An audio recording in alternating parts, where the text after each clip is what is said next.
చిన్ననాటి నుంచి ఈ రోజు వరకు మనము పెరుగుతున్న తరుణంలో మన ఇంట్లో వాళ్ళు కానివ్వండి, మన ఇంట్లో పెద్దవాళ్ళు కానివ్వండి, లేదా బయట ఉన్న పెద్దవాళ్ళు కానివ్వండి, కొన్ని కొన్ని సామెతలు చెప్తుంటారు. అందులో ఒక సామెత ఏంటంటే పళ్ళున్న చెట్టుకే రాళ్ళు పడతాయని చెప్పి. అంటే రాయి పైకి పోతేనే పండు కిందకి వస్తుంది. అదేవిధంగా మన ఐకాన్ స్టార్ అల్లు అర్జున్ ఎప్పుడైతే పాన్ ఇండియా స్టార్గా ఎంట్రీ ఇచ్చాడో అప్పటి నుంచి మనోడి మీద తెలిసి తెలియక ఏం చేసినా దాని మీద ట్రోలింగే జరుగుతుంది. సో ఇప్పుడు ఐకాన్ స్టార్ అల్లు అర్జున్ మీద మరొకసారి ట్రోలింగ్ అయితే జరుగుతుంది. పాపం ఆయన హస్తం ఏమైనా ఉందా అంటే ఆయనకు తెలుసో తెలీదో కూడా తెలియదు, కానీ ట్రోలింగ్ అయితే జరుగుతుంది. మరి ఏ విషయంలో మాట్లాడుకుందాం అంతకంటే ముందు నేను మీ గౌరవకృష్ణ. వెల్కమ్ బ్యాక్ టు వచ్చిన వాల్ పోస్టర్. అయితే అల్లు అర్జున్ హైదరాబాద్లో కోకాపేటలో ఒక అల్లు సినిమాస్ అని చెప్పి ఒక డాల్బీ థియేటర్ని ఓపెన్ చేయడం జరిగింది. అభినందించాల్సిన విషయం ఏంటంటే ముంబైలో ఇదే డాల్బీ థియేటర్ ఏదైతే ఉందో దాంట్లో దాదాపుగా ప్రైస్ కంటే 50% తక్కువ ప్రైస్ ఇక్కడ ఉంది. ఆ ప్రైస్తో పోలిస్తే ఆఫ్ రేట్ ఇక్కడ ఉంది. అది నిజంగా మెచ్చుకోవాల్సిన విషయం. ఏంటంటే మన ఆడియన్స్కి తగ్గట్టుగా వాళ్ళు అఫోర్డబుల్ చేసేలా ప్రైస్ని పెట్టడం జరిగింది. అండ్ ఆ థియేటర్ని ఓపెన్ చేసింది ఎవరంటే మన తెలంగాణ సీఎం రేవంత్ రెడ్డి గారు ఆ థియేటర్ని ఓపెన్ చేయడం జరిగింది. అండ్ రేవంత్ రెడ్డి గారు కూడా థియేటర్ని ఓపెన్ చేసిన తర్వాత చాలా మంచిగా మాట్లాడడం జరిగింది అల్లు అర్జున్ గురించి, ఇంకా తెలుగు ఇండస్ట్రీ గురించి. ఈరోజు ఏ విధంగా తెలుగు ఇండస్ట్రీ నుంచి బాలీవుడ్ లెవెల్కి వెళ్ళి పాన్ ఇండియాని రూల్ చేయడం జరుగుతుందో అదేవిధంగా రాబోయే కాలంలో మన సినిమాలు ఇంటర్నేషనల్ లెవెల్కి వెళ్ళాలి అని చెప్పి ఆయన కోరుకోవడం జరిగింది. మంచి విషయమే.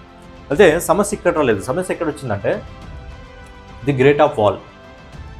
అల్లు అర్జున్ గారు ఏం చేశారంటే కొంతమంది డైరెక్టర్లను, అంటే ఇండియన్ హిస్టరీలో కొంతమంది పేరున్న డైరెక్టర్లను, రాబోయే కాలంలో పేరు సంపాదించుకునే డైరెక్టర్లను కొంతమంది, అంటే స్పెషల్గా ఆయన ఆ డైరెక్టర్ల పేరు చూజ్ చేశాడా లేకపోతే ఆయన టీం ఏమన్నా స్పెషల్గా పెట్టిందా తెలీదు. అండ్ అక్కడ గ్రేట్ ఆఫ్ వాల్లో కొన్ని ఫ్రేమ్స్ సెలెక్ట్ చేసుకోవడం జరిగింది. ఆ ఫ్రేమ్స్లో ముఖ్యమైన డైరెక్టర్ల పేర్లు, అంటే వాళ్ళ ఫొటోస్ మాత్రం అక్కడ పెట్టడం జరిగింది. ఇక్కడ వరకు అంత బాగానే ఉంది. ఆ తర్వాత ఇంకోటి ఒక వాల్ లాగా ఉంది. పెద్ద వాల్ మీద మన ఇండియన్ ఇండస్ట్రీకి సంబంధించిన చాలామంది హీరోల పేర్లు ఉన్నాయి.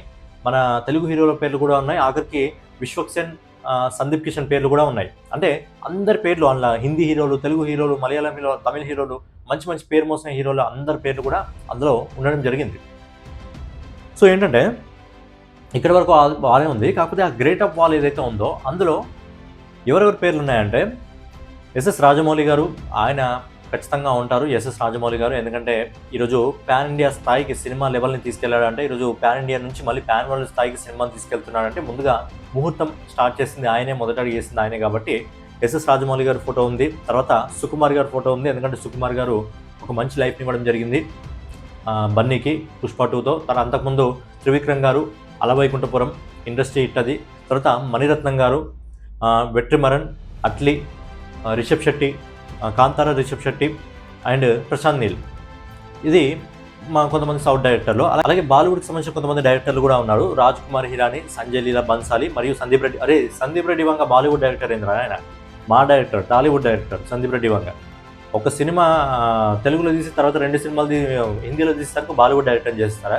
తర్వాత స్పిరిట్ వస్తుంది, మళ్ళీ తర్వాత ఎనిమల్ పార్క్, తర్వాత అల్లు అర్జున్. సందీప్ రెడ్డి అన్న నీకన్నా కొంచెం తెలియాలి. ముందుగా మన తెలుగు హీరోలతో మస్తు మంది హీరోలు ఖాళీ ఉన్నారు మన వాళ్ళందరూ. నెక్స్ట్ బన్నీతో అయిపోయిన తర్వాత మహేష్ బాబు ఉన్నాడు, తారక్ అన్న ఉన్నాడు, రామ్ చరణ్ ఉన్నాడు. అంతెందుకు వీళ్ళందరితో కాకుండా పవన్ కళ్యాణ్ గారితో ఎలాగో సందీప్ రెడ్డి వంగ తీసేది మహా అంటే 80 నుంచి 90 రోజులు, మహా అంటే 4 నెలలు 5 నెలల సినిమాలు తీస్తావు కాబట్టి ఈజీగా పవన్ కళ్యాణ్ గారు డేట్స్ ఇచ్చేస్తారు. పవన్ కళ్యాణ్ గారితో ఒక సినిమా తీస్తారంటే కథం వేరే రేంజ్లో ఉంటుంది. సో ఇది టాపిక్ వేరే దగ్గరికి వెళ్ళిపోతుంది, దీని పక్కన వదిలిపెడితే. సో ఇంతమంది డైరెక్టర్ల పేర్లు ఆ గ్రేట్ ఆఫ్ వాల్ మీద ఉన్నాయి. సో ఇక్కడ వచ్చిన సమస్య ఏంటంటే 3 డైరెక్టర్ల పేర్లు ఎందుకు లేవని చెప్పి అందరూ క్వశ్చన్ చేస్తున్నారు. అందులో రామ్ గోపాల్ వర్మ. సో రామ్ గోపాల్ వర్మ ఫోటో అక్కడ ఉన్నా లేకపోయినా పెద్ద యూజ్ ఏం లేదనుకోండి. తర్వాత పూరి జగన్నాథ్ గారు. సో పూరి జగన్నాథ్ గారు బన్నీతో కూడా సినిమాలు తీయడం జరిగింది. బట్ ఏంటంటే ఇప్పటివరకు పాన్ ఇండియా వైజ్గా అంత గుర్తింపు తెచ్చుకోలేదు. బట్ పూరి జగన్నాథ్ గారి పేరు కూడా అక్కడ లేదు. సో ఈ 2 పేర్లకు అంత క్వశ్చన్ ఏం చేయట్లేదు. కానీ 3వ పేరు మీద కొంచెం బాగా ట్రోలింగ్ అనేది నడుస్తుంది, అదే శంకర్ గారు. సో శంకర్ గారు మనందరికీ తెలిసిన విషయమే. వీళ్ళందరూ పాన్ ఇండియా గురించి ఆలోచిస్తున్న తరుణంలోనే ఆయన పాన్ ఇండియా వైజ్గా ఆయన తీసిన సినిమాలో డబ్బింగ్గా వచ్చినా పర్లేదు, కాకపోతే ఏంటంటే ఆ పాన్ ఇండియా వైజ్గా రావడం జరిగింది. మనకు భారతీయుడు కానివ్వండి పాన్ ఇండియా మొత్తం చూడడం జరిగింది, అపరిచితుడు కానివ్వండి పాన్ ఇండియా మొత్తం చూడడం జరిగింది, ఒకే ఒక్కడు కానివ్వండి పాన్ ఇండియా మొత్తం చూడడం జరిగింది, తర్వాత రోబో కానివ్వండి పాన్ ఇండియా మొత్తం చూడడం జరిగింది. సో ఇక్కడ ఎందుకో నాకు కూడా కొద్దిగా అనిపించింది, కొద్దిగా బన్నీ ఆలోచిస్తే బాగుండేది అని చెప్పి అనిపించింది. బట్ ఏంటంటే అక్కడ శంకర్ గారి పేరు లేదు.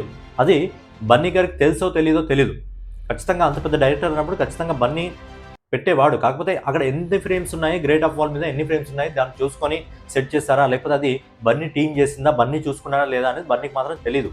తెలుసుంటే మాత్రం ఖచ్చితంగా శంకర్ లాంటి డైరెక్టర్ని ఆయన పెట్టకుండా అస్సలు ఉండడు.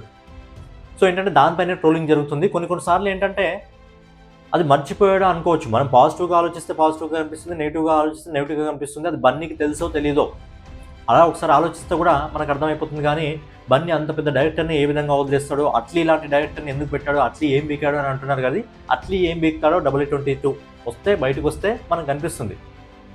ఒక డైరెక్టర్ ఫోటో పెట్టకపోవడం అక్కడ తప్పైతే ఇంకో డైరెక్టర్ని ఎందుకు పెట్టావు, ఆ డైరెక్టర్ పేరు అందరం కూడా మన తప్పే. సో అట్లీ ఫ్యూచర్లో రాబోయే కాలంలో ఇంకా పెద్ద ప్రాజెక్టులు తీసుకొస్తుండొచ్చు. సో వాళ్ళు ఏమంటున్నారంటే శంకర్కి అసిస్టెంట్ డైరెక్టర్ అంట అట్లీ. సో అట్లీ ఫోటో పెట్టినప్పుడు ఎందుకు శంకర్ ఫోటో పెట్టలేదు అని చెప్పి క్వశ్చన్ చేస్తున్నారు. మళ్ళీ చెప్తున్నారు అది బన్నీ చూడకపోయి ఉండొచ్చు, బన్నీ పరిధికి రాకపోయి ఉండొచ్చు, లేదా మినిమం అక్కడ ఫ్రేమ్స్ ఉంటే ఆ ఫ్రేమ్స్కి ఎవరి ఫొటోస్ అయితే సరిపోతాయో వాళ్ళ ఫొటోస్ ఫ్యూచర్లో ఎవరైతే ఇండియన్ సినిమాల్ని పాన్ వరల్డ్ స్థాయికి తీసుకెళ్ళబోతున్నారో వాళ్ళ ఫోటోలు పెట్టుండొచ్చు. ఇంకా సింపుల్గా మన భాషలో మాట్లాడుకోవాలంటే మనమే ఒక ఇల్లు కట్టుకున్నాం. మన ఇంట్లో మనము ఒక డిజైనింగ్ చేసుకోవాలంటే ఎలా చేసుకోవాలనేది మన ఇష్టం. మనం ఒక దేవుడి ఫోటోలు పెట్టుకోవాలంటే ఏ దేవుడి ఫోటో పెట్టుకోవాలనేది మన ఇష్టం. మనం ఇంట్లో ఒక ఫోటో ఫ్రేమ్ పెట్టుకోవాలంటే ఎలాంటి పెట్టుకోవాలనేది మన ఇష్టం. ఇప్పుడు బన్నీ ఒక థియేటర్ కట్టుకున్నప్పుడు సింపుల్గా చెప్పాలంటే అది ఆయన ఇష్టం. ఏం పెట్టుకోవాలనేది ఆయన ఇష్టం అది.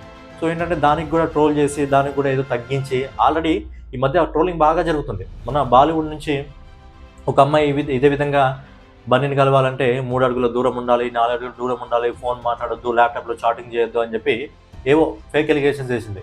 మరి ఇవన్నీ అబ్జర్వ్ చేస్తున్నారు. కానీ బన్నీ తెలుగులో అందరినీ అల్లించిన పావల శ్యామల ఆమె పరిస్థితి బాగాలేదు. ఆమెకు నెలకు 10,000 రూపాయలు పంపిస్తున్నాడు. దాన్ని ఎవరు హైలైట్ చేయలేదే. అలాగే రీసెంట్గా వెట్లపాలెంలో బాణసంచా పేలులలో ఒక తండ్రి చనిపోతే ఆ తండ్రి కూతురు దివ్యాంగురాలు. ఆమెకు జీవితాంతం ఆమె అకౌంట్లో 7,500 రూపాయలు ఆమె అకౌంట్లో పడే విధంగా బన్నీ ఏర్పాటు చేశాడు. దీని గురించి ఎవరు మాట్లాడలేదే. ఇలా బన్నీ చాలా కార్యక్రమాలు చేస్తూనే ఉన్నాడు. సో దాని గురించి ఎవరు మాట్లాడట్లేదు. కానీ ఎందులో అయినా దొరికితే లటుక్కున పట్టేసుకుందామని చెప్పి ఈ మధ్య ట్రోలర్స్ బాగా రెడీ అయ్యారు. సో నార్త్ ఇండియన్ యూట్యూబర్స్కి, క్రిటిక్స్కి ఏ విధంగా ప్రభాస్ అంటే పడదో ఈ మధ్య కొంతమంది తయారవుతున్నారు మన దగ్గర బన్నీ అంటే కూడా పడకుండా. ఎందుకంటే అందుకే ముందు ఒక సామెత చెప్పాను, పళ్ళున్న చెట్టుకే రాళ్ళు పడతాయని చెప్పి. ఏ విధంగా ప్రభాస్ ఇంకా బన్నీ ఎదుగుతున్నాడో వాళ్ళని చూసి ఖచ్చితంగా ఇలా రాళ్ళేసే పనులు అయితే చేస్తున్నారు. కానీ ఏదో ఒక రోజు పైకేసిన రాయి మళ్ళీ వచ్చి నీ మీద పడుద్ది. అదొకసారి చూసుకోవాలి. సో ఏంటంటే శంకర్ గురించి కొద్దిగా ఆలోచించాల్సింది నేను కూడా ఒప్పుకుంటాను. బట్ ఏంటంటే అది బన్నీ పరిధిలో ఉందా లేదా అనేది బన్నీకి తెలియాలి. మరి టాపిక్ పైన బన్నీ ఫ్యాన్స్ మీ ఒపీనియన్ ఏంటి అనేది మీ ఒపీనియన్ కూడా కామెంట్ రూపంలో తెలియజేయండి. సో ఫైనల్గా అయితే అనమాట వీడియో మీకు నచ్చినట్లయితే ఖచ్చితంగా లైక్ చేసి కామెంట్ చేసి సబ్స్క్రైబ్ చేసుకుని మన వాల్ పోస్ట్ ఛానల్ ఫాలో అవుతుండండి. నెక్స్ట్ వీడియోలో మళ్ళీ కలుసుకుందాం.